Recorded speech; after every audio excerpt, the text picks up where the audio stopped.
Me voy a permitir leer el currículum de nuestro siguiente ponente, que es Jaime, así ya lo tuteo, una disculpa, Jaime Andrés Moncada, Para nada, claro que sí. ingeniero de protección contra incendios, Universidad de Maryland, College Park de Estados Unidos, maestría en gerencia de tecnología en la Universidad de Maryland, reconocido experto con más de 35 años de experiencia en ingeniería de protección contra incendio, con énfasis en la problemática de proyectos de petroleros, petroquímicos, generación eléctrica, mineros, industriales, comerciales, almacenamiento, aeroportuarios, ferroviarios e institucionales en Latinoamérica. Obtuvo una licencia para ejercer ingeniería de la protección contra incendio en Estados Unidos. Es ex vicepresidente de la Junta Directiva de la SFPE, expresidente fundador de la sección Latinoamérica de la NFPA y coeditor de la quinta edición en español del Manual de Protección contra Incendios de la NFPA. El ingeniero Moncada fue también durante 15 años director de los programas de desarrollo profesional de la NFPA para Latinoamérica. Además de ser director corporativo de IFSC, es director de Fire Protection Institute, ha publicado más de 200 artículos en revistas especializadas en seguridad. Aquí está su liga y ha presentado en más de 150 conferencias y ahora tenemos una más. Entonces, sin más preámbulo, cedo el micrófono, el control del Zoom a Jaime Andrés Moncada. Bienvenido y gracias por apoyarnos. No, Oscar, muchas gracias a ti. Muy interesante la presentación de Manuel. Quiero agradecer también a Hugo Martiradoni, quien fue el que tuvo la idea de llamarme.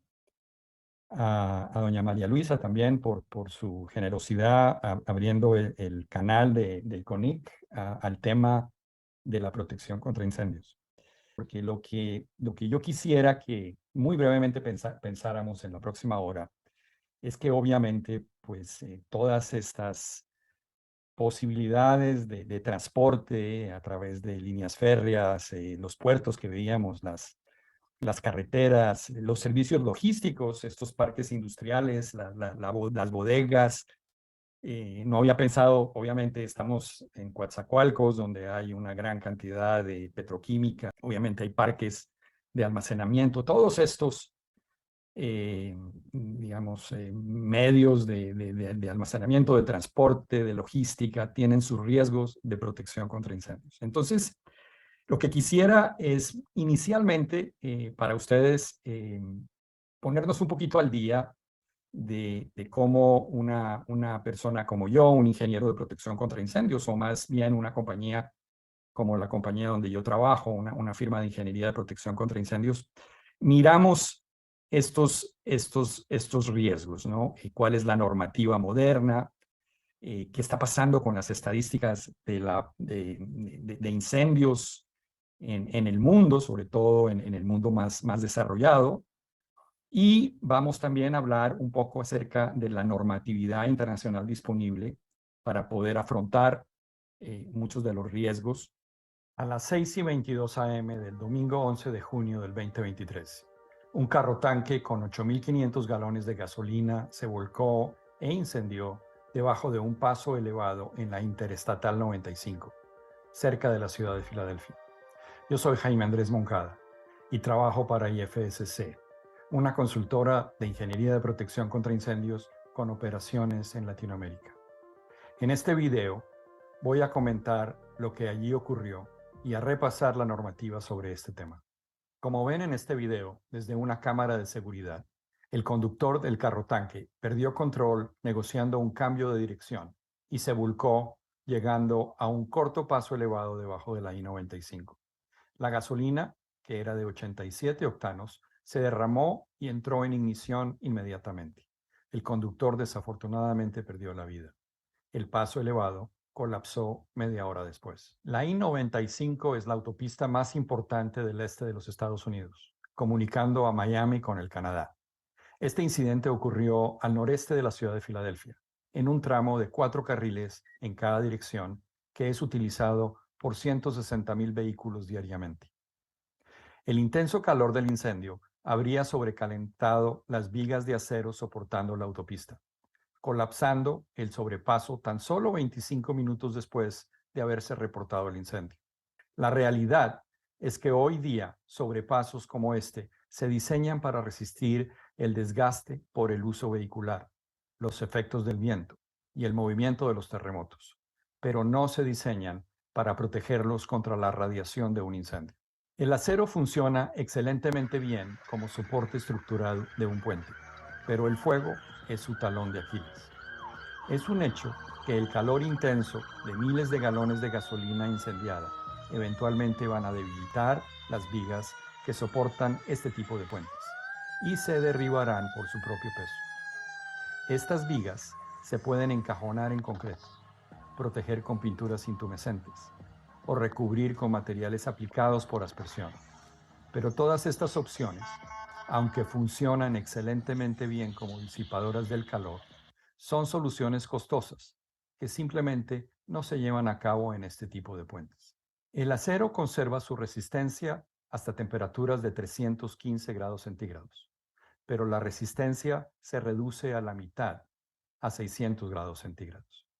Proteger el acero con concreto actúa como un aislante y un disipador del calor y ralentiza el aumento de temperatura en el acero.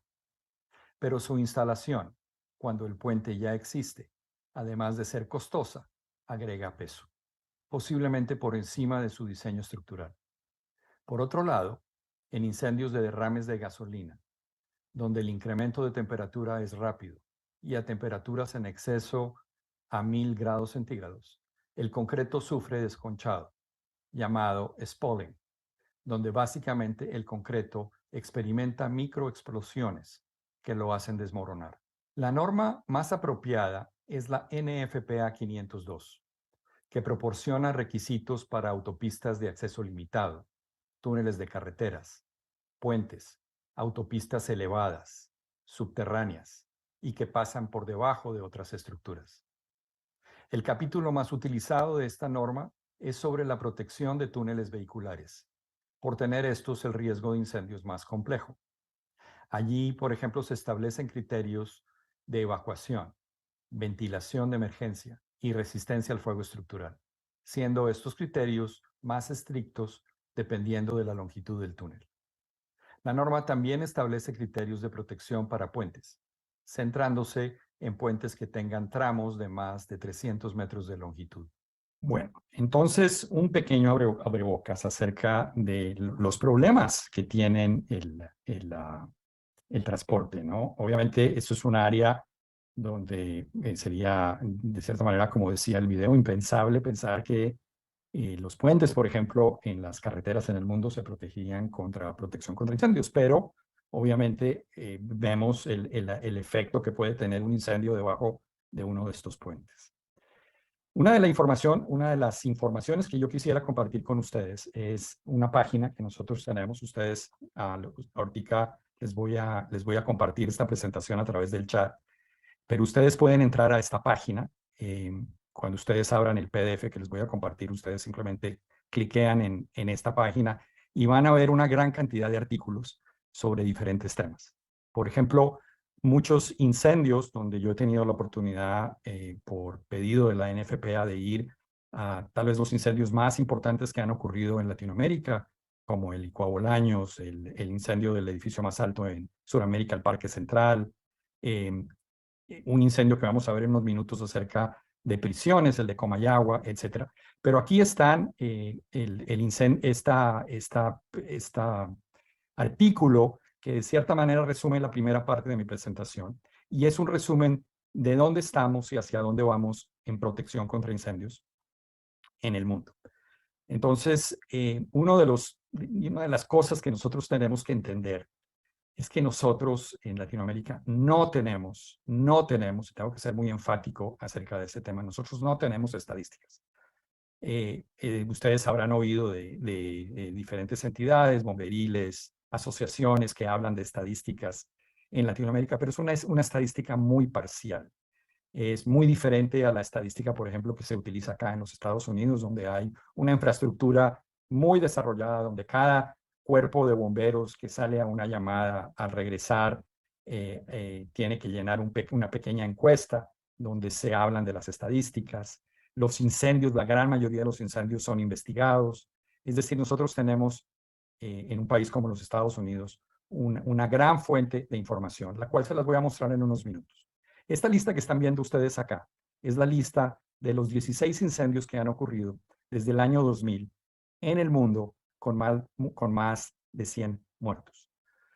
Lo que ustedes les debe llamar la atención es que 7 de estos 15 incendios, el 47% de los muertos en los grandes incendios que han ocurrido en el mundo, han ocurrido en un incendio en algún lugar de Latinoamérica. Nosotros, en los latinoamericanos, somos el 8% de la población mundial. Es decir, tener en la lista de los grandes incendios en el mundo el 47% de los muertos es impensable, es indefensible. Nosotros, aunque, reitero, no tenemos estadísticas de la protección contra incendios, tenemos desafortunadamente una afectación, o sea, tenemos una gran cantidad de incendios grandes. El incendio típico latinoamericano no es un incendio recurrente, pero cuando estos incendios ocurren, este incidente tiende a ser un incidente con una repercusión muy grande. Por ejemplo, esta es la lista de los incendios con más de 50 muertos a nivel mundial en la historia del mundo.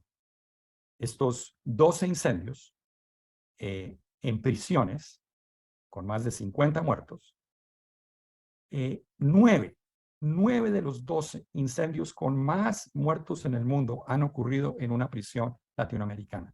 Hace un par de semanas hubo otro gran incendio en Honduras, donde hubieron creo que 30 y pico de muertos. Y esto es increíble porque yo trabajo en protección contra incendios. Yo tengo una idea de las licitaciones en los diferentes países latinoamericanos. Y yo no puedo pensar en una licitación de una prisión donde se haya incluido un sistema básico de protección contra incendios. Es decir, no aprendemos tampoco de nuestro pasado. Y cuando ustedes lo han oído, uno aprende del pasado, ese pasado se va a repetir. Lo mismo nos ocurre tal vez con menos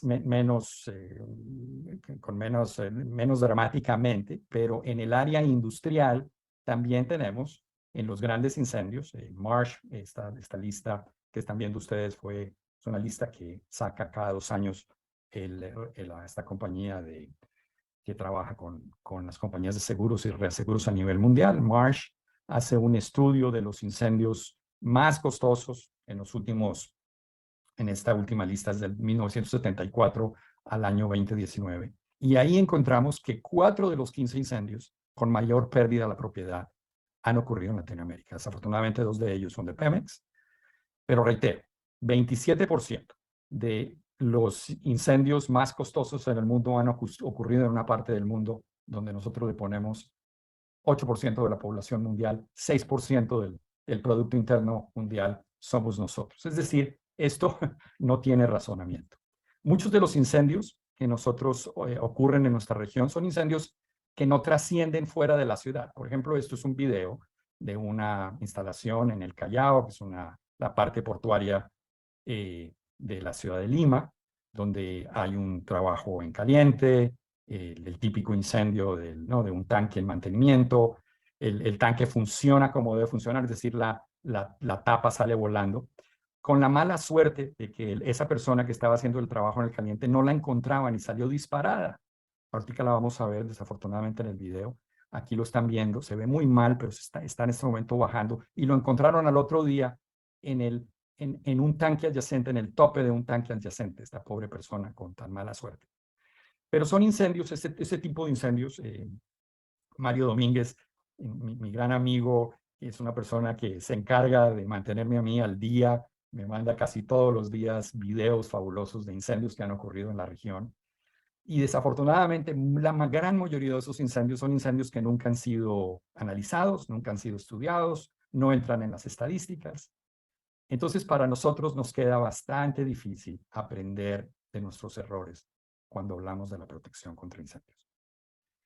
Ahora, si nosotros comparamos lo que nos está pasando a nosotros, reitero, los incendios que están ocurriendo, los incidentes que nos están ocurriendo a nosotros en Latinoamérica, tienden a ser, aunque son raros cuando ocurren, tienden a ser devastadores. Son incendios con muchos muertos o son incendios de gran costo.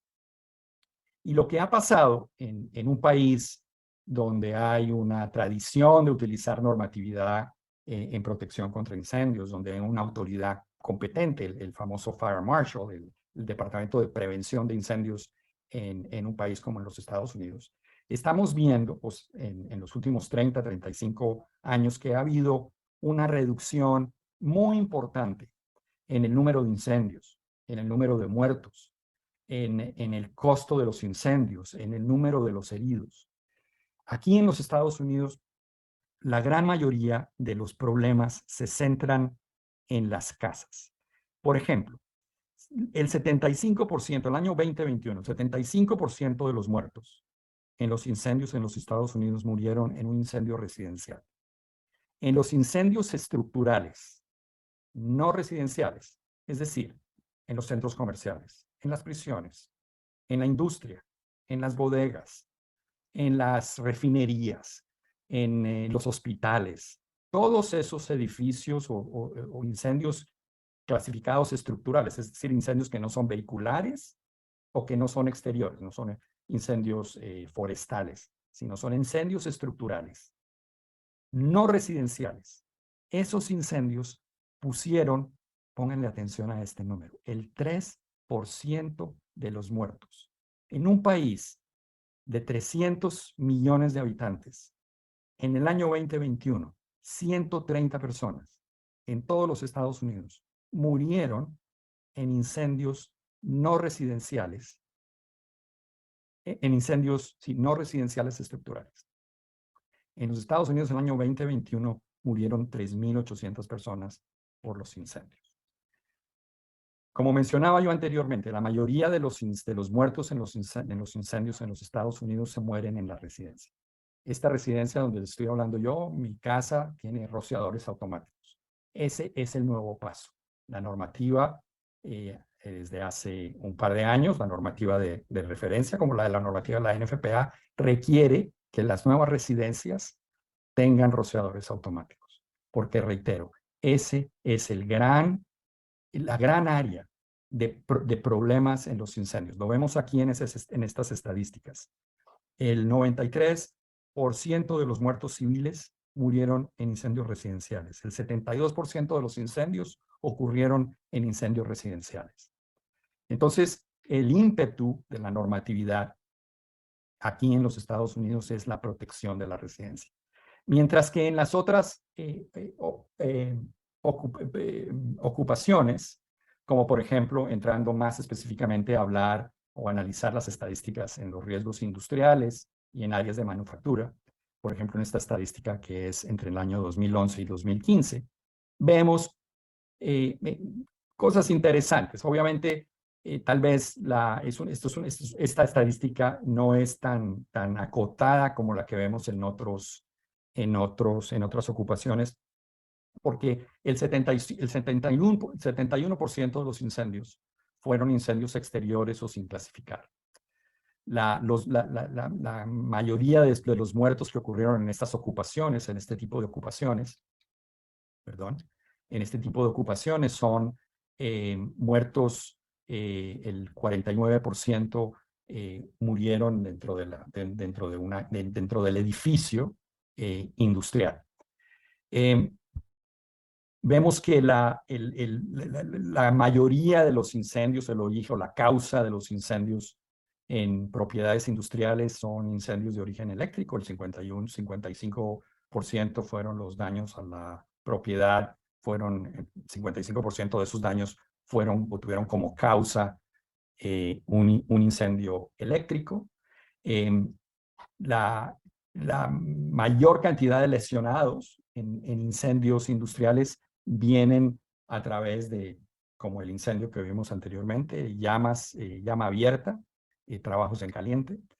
Y bueno, son estadísticas interesantes. Por ejemplo, estos son estadísticas en los Estados Unidos sobre incendios, por ejemplo, en bodegas, donde los incendios intencionales tienen un alto porcentaje, el 18%, los incendios eléctricos, un número similar. Sin embargo, lo que hemos visto en estos, por ejemplo, 35 años de estadísticas, es que el número de los incendios en instalaciones industriales y de manufactura ha bajado. Si, por ejemplo, incluimos el incremento poblacional, es decir, esta estadística que están viendo ustedes son los números de cada año, pero tenemos que pensar que entre 1980 y el año 2015, un país como los Estados Unidos creció en un 40%. Entonces, la reducción, desde el punto de vista 5, o sea, si incluimos el crecimiento poblacional, es del 4-1. ¿Eso qué quiere decir? Que hace 35 años habían 4 veces más incendios en la industria y en los edificios de manufactura en los Estados Unidos, y hoy día hay el 25% de los incendios que habían hace 35 años. ¿Esto qué apunta? Esto apunta a que muchas de estas instalaciones, a través de una normativa coherente, a través de un seguimiento por una autoridad competente, está dando el resultado esperado. Esto, por ejemplo, es la reducción de los incendios en bodegas, de una reducción del 5-1. Es decir, en 1980 habían 5 veces más incendios en bodegas que los que hay hoy día. Hoy día, una bodega típica en los Estados Unidos está protegida, por ejemplo, con rociadores automáticos, como los voy a mostrar en unos minutos. Ahora, yo les mencionaba de que todo esto funciona porque hay unos códigos que son adoptados por las municipalidades aquí en los Estados Unidos. Este país, similar a su país, México, es un país federal, es decir, que cada estado tiene la potestad de tener su propio código, sus propias regulaciones de la construcción. Como funciona aquí en los Estados Unidos es que hay un documento vamos a prender aquí el apuntador porque el otro no me está funcionando. Este apuntador es el Código Internacional de la Construcción, el IBC. Este documento se utiliza en todos los Estados Unidos. Hay ciertos estados que han adoptado la NFPA 1, que es el Código de Prevención de Incendios.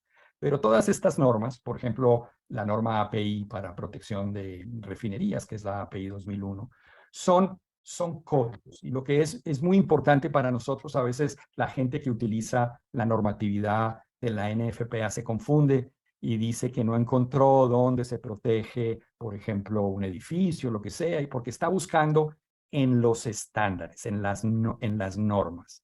Las normas son las que dicen el cómo hacerlo. Los códigos son los que indican dónde hacerlo. Entonces, cuando utilicemos como referencia esta normativa, recordemos claramente que muchos de estos documentos son llamados códigos porque indican dónde se protegen las cosas. Y te indican que, por ejemplo, si el edificio va a tener una red contra incendios, bueno, te va a mandar a la norma de diseño, de instalación, de mantenimiento, lo que tú quieras, de esa red contra incendios.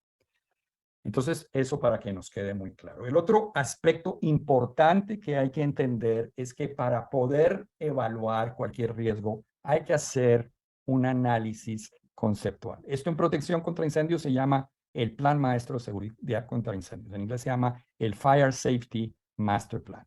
Y es, digamos, como establecer la ingeniería conceptual del edificio. Es donde tú utilizas estos códigos y dices, bueno, en mi parque industrial, bueno, vamos a tener una red contra incendios, yo voy a analizar los diferentes riesgos y voy a establecer cuál es la cantidad máxima de agua que yo necesito para proteger ese parque industrial. Eso me va a determinar el tamaño de las bombas contra incendios, el tamaño del tanque de agua. Voy a poder hidráulicamente diseñar esa red para que yo le pueda dar infraestructura a los diferentes arrendatarios o las compañías que puedan comprar lotes dentro del parque industrial para que ellos puedan poner sus sistemas de protección contra incendios. Es decir, pensar de que la protección contra incendios se puede hacer sin pensar en el riesgo globalmente es arrancar mal. Entonces, lo que tenemos que entender en protección contra incendios es que esa ingeniería conceptual, ese plan maestro, siempre se tiene que hacer al principio, y de ahí nace esa ingeniería básica.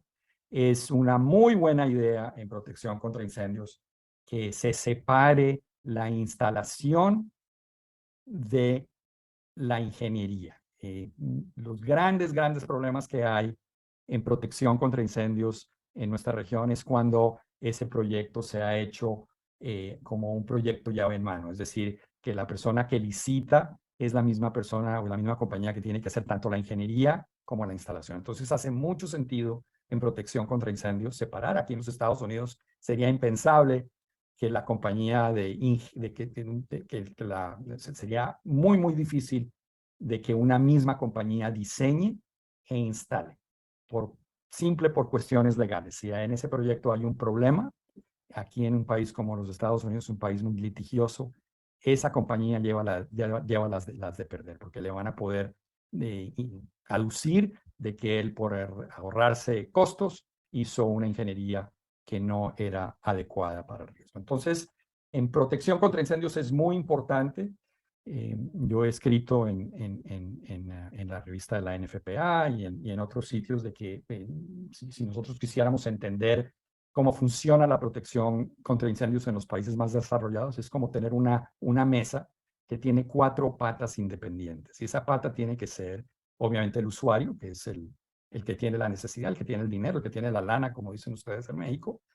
Está el ingeniero, pero ese ingeniero tiene que ser independiente y separado del instalador. Y obviamente tiene que haber una autoridad competente. Nosotros tradicionalmente, por ejemplo, en muchos proyectos en México, se ve básicamente dos personas en el proyecto, ¿no? El usuario y el instalador, que hace de ingeniero consultor, y al usuario le toca ser de autoridad competente, porque tenemos que decir las cosas como son. En México todavía no hay una autoridad competente, digamos, profesional, que pueda mirar un proyecto y decir, bueno, este sistema de rociadores automáticos quedó bien instalado, o este edificio no abre porque no tiene la resistencia al fuego de la estructura, o porque las vías de evacuación no quedaron bien hechas. Eso no ocurre. Entonces, ese plan maestro es una estrategia.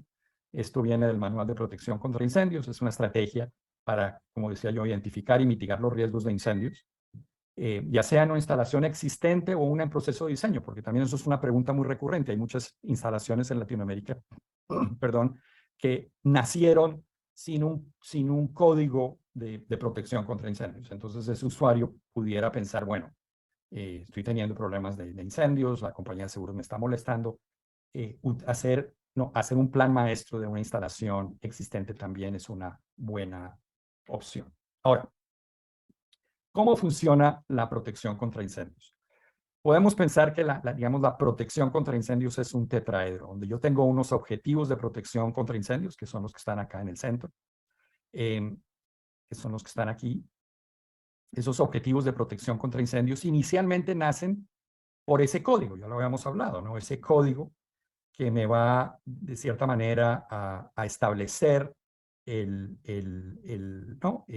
Va a tener como objetivo la disminución o buscar la ausencia de ese riesgo de incendios. Entonces, es muy importante entender que los códigos me dan ese nivel de seguridad, y ese código me va a mandar a una norma, y esa norma me está buscando un nivel de efectividad, es decir, que esos sistemas de protección contra incendios tengan la capacidad de lograr el efecto esperado, lo que está buscando, ese nivel de seguridad que está buscando el código. Entonces, a través de la utilización de estas normas, estoy buscando un nivel de efectividad.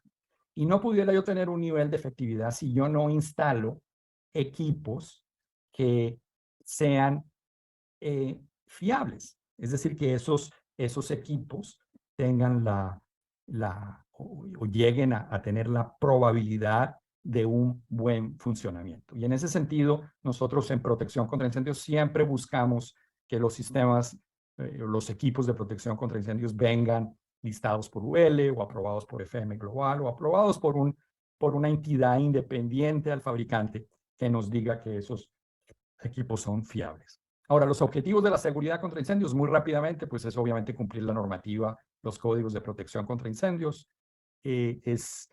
No en un país como México, donde tú tienes una norma, la NOM 002, que es una norma muy básica, que no dice mucho, no es una buena defensa, digamos, decir, bueno, yo cumplo la normativa de mi país, porque desafortunadamente esa norma todavía no llega a esos niveles adecuados de protección contra incendios. Entonces, normalmente lo que se utiliza es el cumplimiento o buscar en la normativa de la NFPA qué es lo que se debe hacer.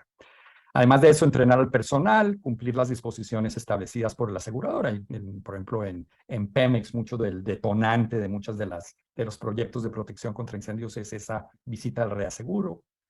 Obviamente, crear un entorno de trabajo seguro y obviamente la protección de los bienes y la continuidad de las operaciones. De hecho, no, en protección contra incendios nosotros hablamos de que los tres principales objetivos es, ¿no?, la protección de las personas, la protección de los bienes y la continuidad productiva. Ahora, cuando entramos en un riesgo como los que vamos a ver en el transporte, son riesgos complejos, complicados, son riesgos industriales, donde muchas veces la normativa y las normativas que vamos a ver más adelante son normativas desde el punto de vista prescriptivo no me van a dar una buena solución. Les hago una comparación. Por ejemplo, si yo miro la normativa de la NFPA de cómo proteger un hotel, es una norma bastante directa, bastante clara, es una norma que básicamente todas las cadenas internacionales de hoteles en el mundo sigue y queda bastante fácil, digamos, hacer ese plan maestro de seguridad contra incendios para un hotel. Para una industria, no es tanto, porque la parte prescriptiva en los riesgos industriales es bastante genérica. Entonces hay que hacer un análisis de riesgo, el cual puede ser complejo. Entonces, lo que uno está al final del día buscando es hacer un análisis de riesgo para poder entender qué es lo que puede pasar, calcular qué tan grave ese incendio puede ser o ese incidente puede ser y obviamente siempre buscar la solución de más alto costo-beneficio.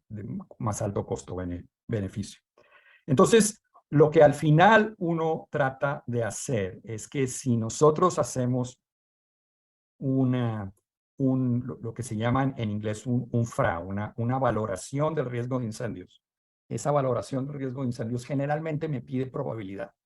Y tener probabilidad acerca de la falla de una válvula o de un equipo en Latinoamérica es bastante complicado, porque una vez más ese tipo de estadísticas no existen. Entonces, hacer una valoración de riesgo de incendios donde yo incluyo probabilidad en incendios es bastante complicado. Entonces, lo que normalmente nosotros terminamos haciendo es una cosa que elegantemente llamamos un análisis de consecuencia, que es, digamos, una manera de unir un análisis del peligro de incendios, en inglés o en incendios eso se llama un FA, un Fire Hazard Analysis, con un análisis prescriptivo del riesgo, como lo vemos acá, y tratar de resolver el problema de una manera coherente. ¿Qué es un FA? Un FA, por ejemplo, es un cálculo de radiación. Esto, por ejemplo, es la planilla que nosotros utilizamos para la estimación del flujo de calor radiante del incendio en un objeto a nivel del suelo con viento. Por ejemplo, esto es un proyecto que terminé la semana pasada. Esto es una isla enfrente del Canal de Panamá. Esta isla es donde los barcos que llenan los buques cuando están anclados esperando entrar al Canal de Panamá. Hay una industria muy desarrollada en los dos lados de Panamá, donde se le hace mantenimiento, se les pone comida y se rellena el barco con fuel oil o con búnker, lo que necesita. Entonces, esta isla es obviamente un sitio muy remoto, donde ahí nos pidieron el análisis de un incendio, cómo ese incendio puede afectar los tanques adyacentes. Entonces, lo que están viendo ustedes acá es el tradicional FA, que es ese análisis de peligro de incendio, en este caso a través de un análisis de radiación. Entonces, entrando específicamente en lo que vimos hace unos minutos con Emanuel. Una de las áreas donde él se expandió fueron los parques industriales. Yo acabo de terminar un litigio en México, en un parque industrial en el norte de su país, donde el promotor del parque industrial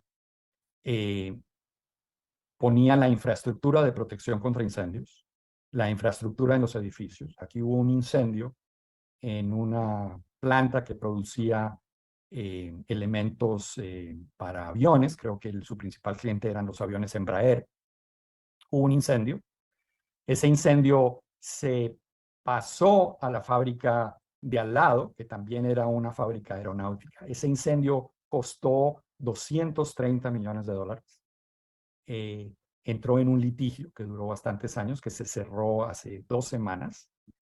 Durante el incendio, por ejemplo, no había un protocolo de los bomberos. Cuando los bomberos llegaron al incendio a la 1 de la mañana, ¿quién los dejaba entrar? ¿Quién daba permiso de que pudieran entrar a las fábricas? Porque no había nadie. Trataron de utilizar la red contra incendios, las bombas contra incendios no prendieron, no había nadie que tuviera la llave del cuarto de bombas, etcétera, etcétera, etcétera. Entonces, estas cosas pasan. Yo creo que no hay nadie en los estados, en su país, que sabe claramente que este fue un gran incendio, un incendio de $230 millones, que se litigó aquí en los Estados Unidos, y donde queda muy claro de que esa infraestructura nadie la pensó bien.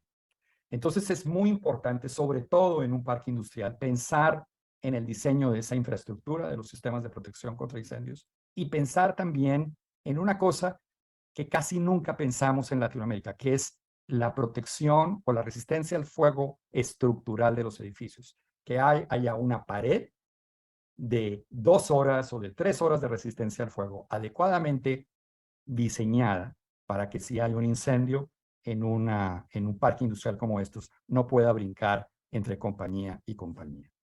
Entonces, esa red contra incendios se define de acuerdo a una norma que se llama la NFPA 24, que habla de un sistema de tuberías que va a conectar el suministro principal del agua con los montantes de los sistemas de protección contra incendios del parque industrial. Entonces, lo más óptimo en un parque industrial es que el dueño del parque industrial le dé agua a las diferentes fábricas para que ellos, si quieren poner, por ejemplo, rociadores automáticos, o si tienen bodegas de almacenamiento y quieren poner rociadores automáticos, puedan, sin tener que construir un tanque y construir un cuarto de bombas contra incendios, se puedan pegar a esa red contra incendios y tener un suministro adecuado de agua contra incendios que sea confiable y que sea capaz de proveer el caudal y la presión necesaria para los riesgos mayores. Entonces es muy importante determinar ese riesgo mayor. Entonces, en un parque industrial hay que pensar muy al principio, ¿no? ¿Cuáles van a ser las características de esas fábricas que pudieran estar ahí presentes? Entonces hay que tener ciertas limitaciones. Por ejemplo, en la altura del almacenamiento, si es una bodega, o en el tipo de riesgos, el tipo de materiales peligrosos que se van a permitir dentro de ese parque industrial. Ese suministro de agua tiene que tener un tanque confiable, tiene que ser diseñado de acuerdo a la NFPA 22, tiene que haber una bomba contra incendios, que tenga bombas diésel o eléctricas o duplicidad de bombas diésel, pero que esas bombas sean listadas, de que tenga, o sea, que cumpla esa normativa de la NFPA, que es la NFPA 20. Nosotros aquí dentro de nuestra compañía utilizamos porque la normativa de la NFPA, aunque ustedes en México a rajatabla piden una bomba eléctrica y una bomba diésel, las normas de la NFPA no son así. La norma de la NFPA dice, tú tienes que tener una bomba contra incendios que sea confiable. Entonces, generalmente lo que se hace es que tú instalas una bomba eléctrica si el riesgo es, por ejemplo, menor a $10 millones. Si es un riesgo entre 10 y 100 millones de dólares, instalas una bomba de diésel. Y si es un riesgo, como por ejemplo un riesgo industrial, por ejemplo en Pemex, cuando nosotros trabajábamos en Pemex, siempre diseñábamos las casas de bombas únicamente con bombas diésel. Entonces, eso es una decisión también muy importante.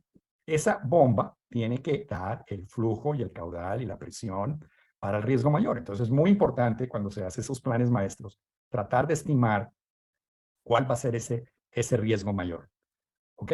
El otro gran tema es acerca de la tubería de la red contra incendios. Nosotros generalmente hemos instalado tuberías de acero. Hay una gran cantidad, Pemex, por ejemplo, en sus redes contra incendios, históricamente siempre ha tenido una gran cantidad de problemas con esas redes de acero. NFPA no permite que esas redes sean de acero. Desde hace muchos años, las normas de la NFPA, hace más de, o pensar, 25 años, dice que las tuberías deben cumplir normas de AWWA o ser listadas por UL o aprobadas por FM y no permite tubería de acero. Entonces, normalmente lo que se está instalando en estas redes, en estos parques industriales, son tuberías con PA, con polietileno de alta densidad o HDPE en inglés, AWWA 906, o las tuberías de PVC que siguen una norma de diseño que es la AWWA 900. Son las dos, digamos, las dos tuberías plásticas que normalmente se está utilizando. Entonces la NFPA 24 durante hace muchos años decía, porque ya en la última edición esto ya es algo tan común para la gente de la protección contra incendios, que ya no está, pero anteriormente decía, la norma decía, no debe usarse tubería de acero para servicio subterráneo general, a menos que esté específicamente listada para tal servicio. Y básicamente nadie le ha puesto la firma, ni Factory Mutual, ni UL ha podido listar una tubería de acero enterrada para servicio de protección contra incendios.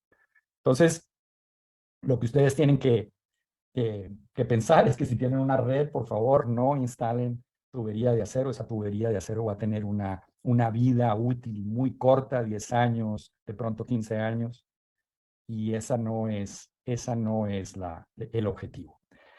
La norma también, las normas están buscando de que estas redes, sobre todo cuando se han construido en acero, se reevalúen y se le haga una prueba hidráulica cada 5 años, porque hay un problema gravísimo con la tubería de acero, y es que, como están viendo ustedes acá en estos videos, es no esta rugosidad interna de la tubería que obviamente lo que hace es no solamente disminuir el diámetro interno, pero incrementar la fricción en esa tubería. Entonces, obviamente, la presión se va al piso. El otro gran tema es el tema de la construcción. Y lo que les voy a mostrar es simplemente, muy rápidamente, la metodología que utiliza la normativa aquí en los Estados Unidos para establecer el tipo de construcción. Son 6 pasos, que incluye, ¿no?, establecer la ocupación del edificio, y tú vas a unas tablas donde la tabla te va a permitir ciertos tipos de construcción. Se los voy a mostrar en unos minutos, dependiendo de la altura del edificio, el número de pisos, el área, si el edificio tiene fachadas donde los bomberos pueden entrar, y también habla de la separación entre las ocupaciones, evitar lo que ocurrió en este incendio que les mencionaba en el norte de México, donde, ¿no?, donde el incendio de una fábrica se mete a la otra fábrica. Y obviamente hay pérdida total. Entonces, los tipos de construcción que se utilizan en estas normas acá los llaman tipo 1AB, tipo 2AB, tipo 3, etcétera, los cuales, como ustedes ven acá, hay 2 que están mostrados en amarillo, que son los que yo creo que son los más típicos en Latinoamérica. Es decir, este es un tipo de construcción muy posiblemente en ladrillo, donde no hay acero que no tenga resistencia al fuego, mientras que este puede ser un edificio construido con metal, como puede ser, por ejemplo, una bodega. Entonces, el tiro de todo este análisis es saber qué tipo de construcción tú puedes tener en tu edificio. Entonces, ese análisis hay que hacerlo. Y el otro análisis que hay que hacerlo es yo cómo separo 2 fábricas que tienen diferentes usos. Aquí, por ejemplo, en ciertos casos me dice que no necesita resistencia al fuego, o me pide 2 horas, o 3 horas, o 1 hora de resistencia al fuego. Y esto también es algo muy importante para, reitero, evitar de que el incendio en una fábrica traspase a la otra. Ahora, pasando a las bodegas, que son típicas en los parques industriales, porque todos los parques industriales tienen un área de fabricación y tienen muy posiblemente un área de almacenamiento. Imagino que en este corredor van a haber una gran cantidad de bodegas. Y hoy día, la gran mayoría de las bodegas utilizan estanterías y como resultado de esa estantería se requieren rociadores automáticos. Aquí lo que están viendo ustedes es un incendio en tiempo real. El de la parte izquierda es un incendio que no tiene rociadores automáticos. En la parte derecha tiene rociadores automáticos. Y una de las cosas interesantes con la operación de los rociadores automáticos, la metodología que estamos utilizando hoy día ha mejorado el tiempo de respuesta. Ustedes ven acá que a los 43 segundos después del inicio de la llama en este incendio, ya los rociadores están operando. Mientras que vemos a la parte izquierda un incendio que es el incendio perfecto, porque la bodega te arroja o te da el incendio perfecto. Es decir, es un incendio donde hay almacenamiento que tiene cartón, que es totalmente seco, que tiene espacio, o sea, tienes gran cantidad de oxígeno, y es un incendio que crece muy rápidamente. Entonces, lo que estamos viendo en este momento es que, por ejemplo, la temperatura del techo, si son cerchas metálicas, se está empezando a debilitar. Ya lo vimos anteriormente que un elemento estructural a los más o menos a los 500 grados centígrados pierde el 50% de su portancia. Y lo que obviamente está ocurriendo aquí, si es una bodega, es que ese incendio de la izquierda está pasando de una estantería a las de al lado.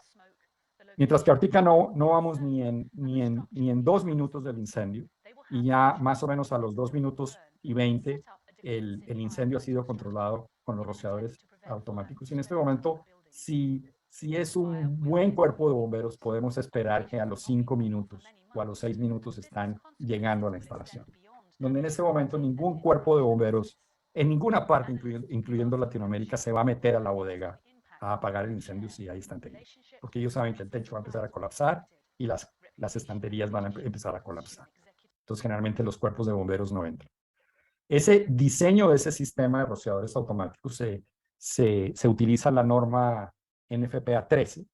Es una norma que más o menos el 40% de sus páginas están dirigidas a la protección de bodegas de almacenamiento. Es tal vez el riesgo más difícil de diseñar. Esto es un resumen de lo que dice la NFPA para una bodega. Dice que se debe instalar o proteger con extintores. Las normas de la NFPA ya no requieren mangueras. Esas mangueras que ustedes ven en todos los edificios en México y en toda Latinoamérica es igual. Ya hay ciertos países como Colombia, Panamá, Costa Rica y Ecuador que han mejorado sus códigos siguiendo el alineamiento de la NFPA y ya nos están instalando los gabinetes de mangueras que nosotros vemos. Y el razonamiento es que nadie los está utilizando. Los bomberos no los utilizan porque ellos aducen o dicen que esa manguera muy posiblemente nunca han tenido mantenimiento, entonces a ellos les da miedo utilizar. Y lo que nosotros estamos entrenando a la gente, inclusive en las plantas industriales, es a salir, a dejar que los profesionales vengan y apaguen el incendio. Si hay una brigada contra incendios, lo que está de moda es tener gabinetes de mangueras o casetas de mangueras distribuidas en la industria, en lugar de tener 20 o 30 gabinetes instalados. Lo que la norma requiere son gabinetes clase 2, clase 1, que ahorita se los voy a mostrar. Requiere rociadores en la mayoría de los casos, no requiere detección de humo, eso es algo también muy, muy importante. Los detectores de humo no hacen nada, te ganas unos pocos segundos en los cuales tú no vas a poder hacer nada, por consecuencia de la normativa de la NFPA. No requiere detección de humo en una bodega, requiere un sistema de alarma y no requiere específicamente sectorización, pero se pudiera instalar. Ahora, estos son los requerimientos. Si tú tienes almacenamientos en estanterías y tu almacenamiento es de más de 232 metros cuadrados, NFPA te pide rociadores automáticos. Si el almacenamiento es apilado, por ejemplo, en pilas bajas, y la bodega tiene más de 1,115 metros cuadrados, rociadores automáticos. Si tienes plásticos con más de 1,5 metros de altura de almacenamiento y más de 232 metros cuadrados, te pide rociadores también. Esto es lo que se conoce como la conexión clase 1. Esto es lo que se requiere hoy día en la gran mayoría de los edificios. De hecho, no hay en la normativa de la NFPA un requerimiento de instalar en un edificio una conexión clase 2, como es esta. Esto es una cosa del pasado. Ustedes, por ejemplo, cuando viajen a los Estados Unidos, en el aeropuerto de Miami, mucha gente me ha comentado Yo tengo una foto. Cuando tú entras al aeropuerto de Miami, vas a ver el gabinete que originalmente tenía mangueras y ya no tiene las mangueras. Lo único que tiene es esta conexión donde el bombero trae su propia manguera y se conecta. Estos son los capítulos que tienen que ver con almacenamiento, las diferentes metodologías de protección. Entonces quería mencionárselas porque es un problema complicado de resolver. Ahora, para terminar, puertos. ¿Cuáles son las áreas de análisis que yo debo pensar en un puerto?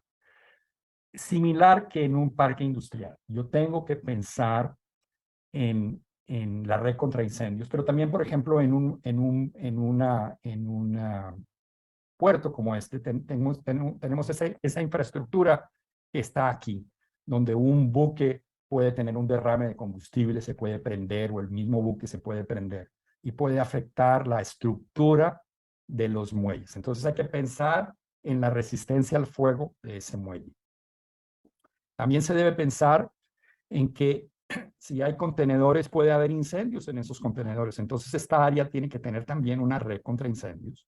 Y esa red contra incendios tiene que haberse pensado para tener un flujo importante de agua para poder controlar una eventualidad como este tipo de incendios que ustedes están viendo en pantalla. Esta, por ejemplo, es una foto cuando nosotros no siempre nos la ganamos, pero siempre licitamos las pruebas del sistema de protección contra incendios en el Canal de Panamá. Es muy parecida la metodología que se utiliza en los diferentes puertos en el mundo. Hay que pensar que ese muelle puede tener bodegas interiores. Hay que también pensar de que ahí puede haber almacenamiento de materiales peligrosos o líquidos o gases inflamables y combustibles. Por consecuencia del diseño de esa red contra incendios, se tiene que pensar también como en un parque industrial. Y finalmente, hay que tener estas conexiones que se llama el International Shore Connection. Esto es un requerimiento de IMO, de la International Maritime Organization. Es decir, todos los buques traen una conexión al barco que es estandarizada. Entonces, la red contra incendios del muelle tiene que tener esos acoples para que se le pueda dar agua contra incendio al barco, porque muchas veces cuando los barcos están atracados, las bombas, todo el sistema de protección contra incendios del barco está apagado. Entonces puede haber un incidente en el barco, entonces el que le está dando agua contra incendios al barco es la red contra incendios del muelle. Buen día a todos ustedes, mi nombre es Jaime Andrés Moncada. El día de hoy quisiera comentar brevemente acerca de la detonación que ocurrió en el puerto de Beirut el pasado martes 4 de agosto en horas de la tarde. Como me imagino todos ustedes han visto esta y otras imágenes que han dado la vuelta al mundo y en realidad pues ha conmovido a todos nosotros por lo grande, el efecto que ha tenido este gran evento. Lo que ustedes ven obviamente es esta detonación que inmediatamente después crea un hongo de vapor, que es lo que ven a ustedes ahí. Ese hongo de vapor entra y sale, como se ve muy claramente en el video. 4 días después o 5 días después, el día de hoy ya van más de 200 muertos, más de 7.000 heridos, y se estima que los daños a la propiedad están en el orden de 10.000 a 15.000 millones de dólares. Obviamente la población está indignada contra las autoridades de que permitió que esto ocurriera, y lo que se ha dicho es que no fue un evento terrorista. Bueno, el 21 de septiembre del 2013 llega al puerto de Beirut un barco llamado el MV Rosus, cargado de 2.750 toneladas de nitrato de amonia. Ese barco venía de Batumi, en Georgia, con destino final a Beira, Mozambique. El amonia fue comprada por una compañía que produce explosivos para la minería.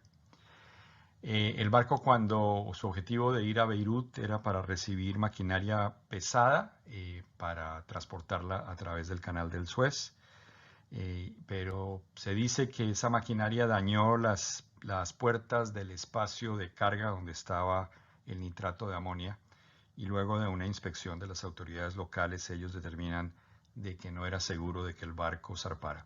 El dueño del barco es un ruso que vive en Chipre, se va a la bancarrota, abandona el barco. Las autoridades en el 2014 mueven el nitrato de amonia a unas bodegas en el puerto y eventualmente el barco se hunde en el puerto de Beirut. El nitrato de amonio es algo muy parecido a la sal, que en sí no es considerado explosivo. Se utiliza como fertilizante y como explosivo para la minería. La detonación es que todos ustedes vieron. Poco a poco, acá ya que muestra lo que básicamente ocurrió aquí. Aquí estamos viendo un incendio que es unos 10 minutos antes. Está obviamente en el puerto. Ese incendio va creciendo paulatinamente, poco a poco. Acá ya estamos a 6 minutos. Y lo que vamos a ver en unos minutos es esta detonación que todos ustedes vieron, de cómo el nitrato de amonia explota. Una detonación es un proceso explosivo donde la onda expansiva es supersónica, es decir, que tiene una velocidad superior a la velocidad del sonido. Hay otro término también que se utiliza mucho en explosiones, es una deflagración. La deflagración es cuando la onda es subsónica. Pero aquí, digamos, lo que vimos y el nitrato de amonia cuando explota agresivamente como lo va a ocurrir acá, es una detonación. A propósito, la detonación y la deflagración es el proceso explosivo. La explosión es obviamente el resultado de ese proceso.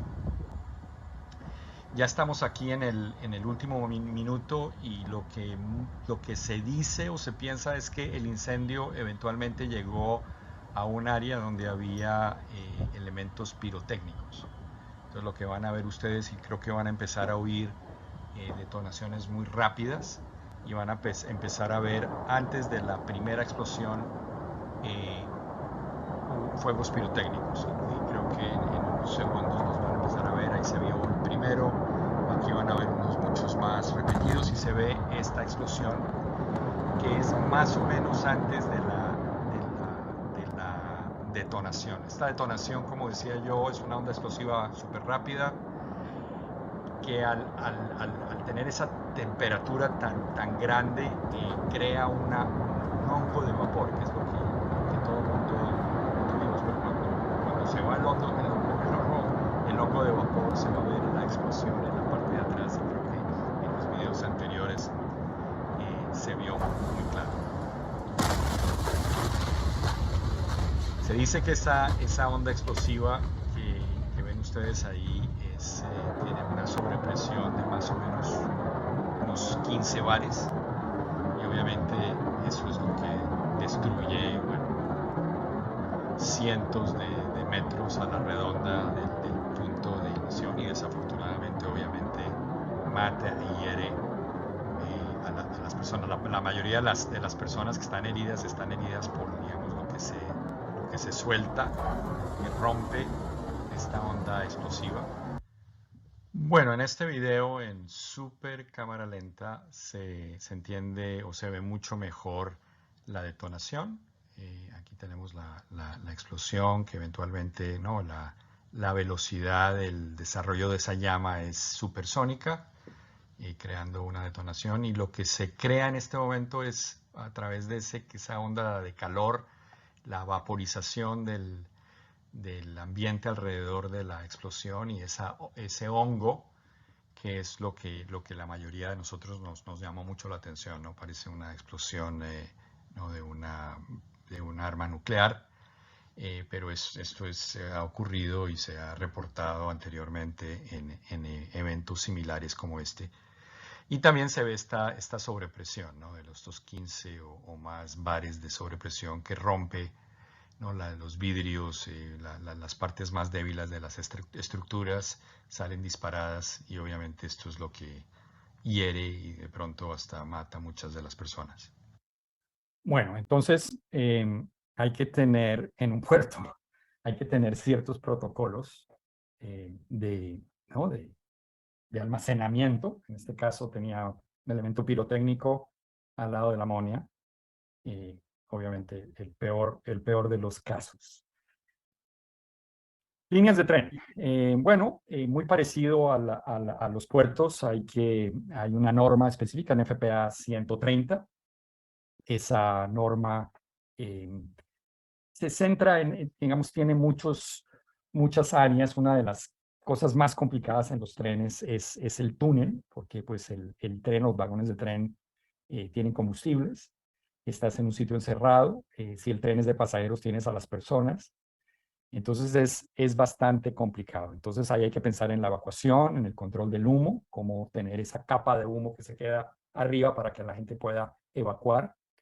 En las estaciones también tienes que pensar en la evacuación, en sistemas de supresión, en áreas de almacenamientos de contenedores. Si hay contenedores. Nosotros hemos estado trabajando como revisor de tercera parte en el proyecto del tren interurbano Toluca-México. Y pues es digamos, uno de los principales problemas que tenemos en este momento es tratando de entender cómo se estableció la tasa de liberación de calor con los terminados interiores, en los terminados de los trenes. Obviamente, si ese tren hay un incendio en el túnel, ahí, como decía yo anteriormente, pues está por un lado el tren que tiene una tasa de liberación de calor que va a producir humo, y por otro lado tienen las personas. Afortunadamente acá hay un bitúnel, es decir, que la gente sale longitudinalmente por el tren, pero atraviesa al otro túnel y está en un sitio seguro. Obviamente también hay que pensar en la protección contra incendios de las terminales, de los sitios de mantenimiento, etcétera. O sea, no es tan sencillo como a veces uno lo pudiera pensar, ¿no? Es una infraestructura, por ejemplo, en este caso, que mueve miles y miles de personas, una infraestructura que vale toda la plata del mundo. Aquí creo que se han gastado ya como 3 o 4 mil millones de dólares en esta infraestructura. Y no es tan fácil, hay que decirlo, no es tan fácil establecer los niveles de protección contra incendios. Muchos de estos proyectos son proyectos llave en mano. Entonces, pues el fabricante tiene todo el incentivo del mundo de no poner lo que no le pidan que ponga. Entonces son proyectos bastante complicados.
Entonces me excusan un poquito de propaganda, y la razón por la cual la pongo es que mucha gente pregunta dónde yo puedo aprender protección contra incendios. Nosotros tenemos que recordar que nuestras escuelas de ingeniería no enseñan, como aquí en los Estados Unidos, ingeniería de incendios.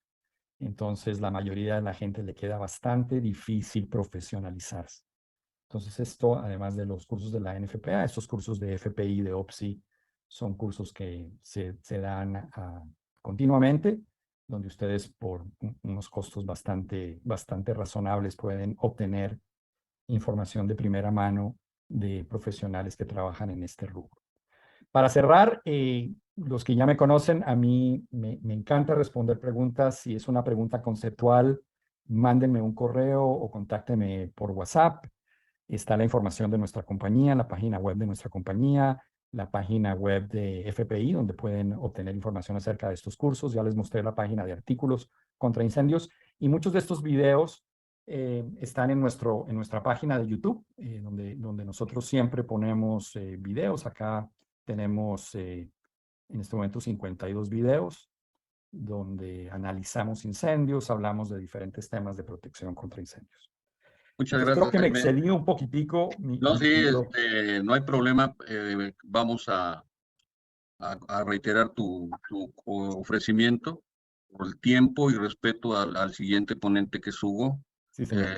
Muchas gracias, Jaime. Excelente ponencia.